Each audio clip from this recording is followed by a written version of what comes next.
John 6, the meaning of eat my flesh and drink my blood. John 6 probably is the most hotly debated biblical topic on the internet. However, John 6 should not be as controversial as it is. As you can watch in my other videos, John 6 is about Jesus' compassion and divine demonstration that he is the I Am. The son of a carpenter demonstrates his divine presence by showing the same miraculous power of the Exodus.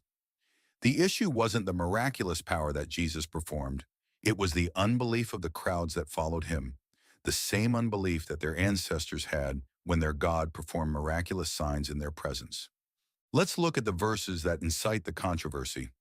After Jesus miraculously appears out of nowhere to a crowd that was following him, he reads their minds and knows their hearts, and says to them, "Truly, truly, I say to you, you are seeking me, not because you saw signs, but because you ate your fill of the loaves." John 6:26. The crowd was indifferent to Christ's true identity. They were even cynical toward his miracles, supernatural acts reminiscent of the Exodus that only God could perform. Ultimately, their unbelief led them to view the Messiah as a mere spectacle. They were simply there to eat and be entertained, replaying the ancient rebellion of their ancestors who witnessed the miraculous manna in the wilderness, yet still grumbled and refused to believe. Knowing their hearts and that they believed their works and denominational heritage was their pathway to salvation, Jesus again said, "Do not work for the food that perishes, but for the food that endures to eternal life, which the Son of Man will give to you. For on him God the Father has set his seal." John 6:27. Refusing to believe in Jesus, the crowd asked what actions were required to do the works of God. Jesus replied that the work of God is simply to believe in the one he sent. John 6:28-29. Despite the miracle they had just witnessed, the crowd demanded yet another sign, quoting Psalm 78:24, to remind him that their ancestors ate manna in the wilderness. Jesus recognized their underlying misconception. They believed it was Moses rather than God who had provided the bread. He corrected this by emphasizing that it was his Father, not Moses, who gave the bread from heaven. John 6:32. Just as Exodus 16:4 records the Lord, not a man, promising to rain bread for the people. By focusing on Moses, the crowd mirrored the original rebellion in the desert, grumbling against their God in disbelief, just as their ancestors had when they tested his patience despite his supernatural provision. Psalm 78:17-22. Jesus says, "I am the bread of life." The provider and the unbelieving crowd asked for repetitious ritual to satisfy their sensuous needs. They blasphemously call their God Sir instead of Lord, denying that Jesus was the Son of God, saying to him, "Sir, give us this bread always." John 6:34.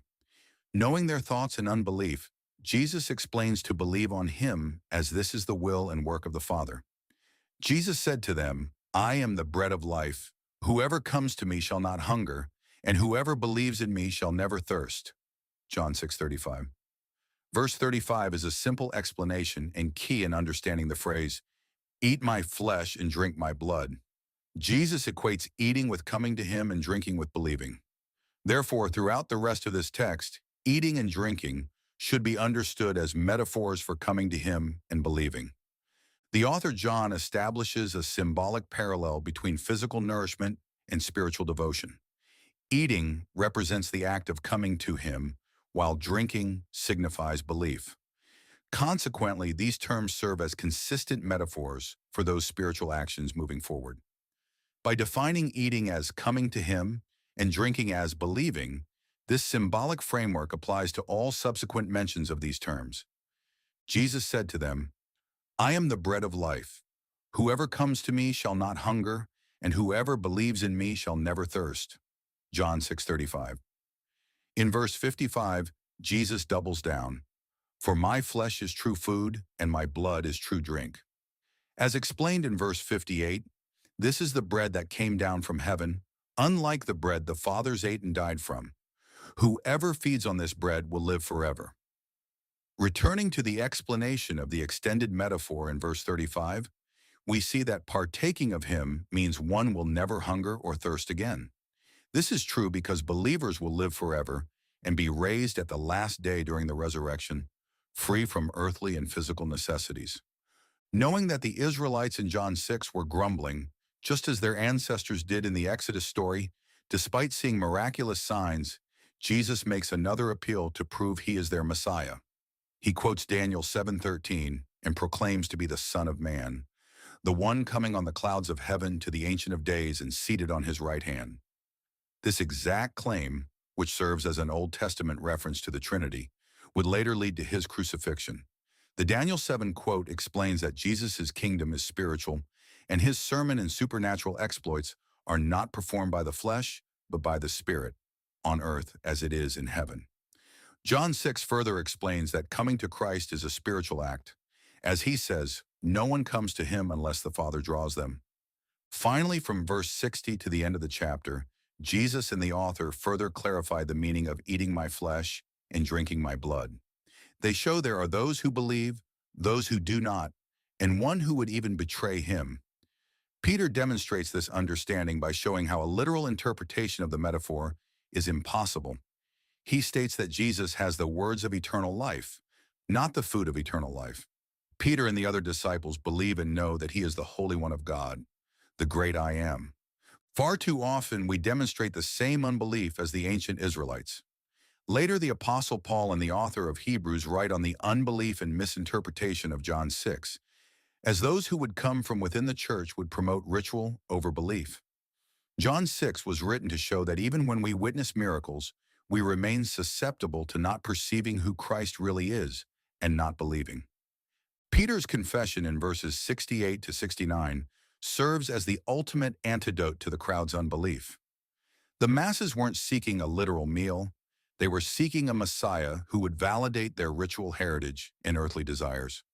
When Jesus identified himself as the divine Son of Man from Daniel 7 in verses 62 to 63, he shattered their expectations by revealing a spiritual kingdom that required faith over ritual, noting, "But there are some of you who do not believe." John 6:64. While others walked away because their heritage couldn't save them, Peter anchored his soul in the truth of Christ's divinity. He demonstrated he wasn't looking for a political revolt or a repetitious sign declaring, "Lord, to whom shall we go? You have the words of eternal life, and we have believed and have come to know that you are the Holy One of God." John 6:68 to 69. Peter recognized that Jesus' words are spirit and life, proving he believed in the I Am who transcends the physical world.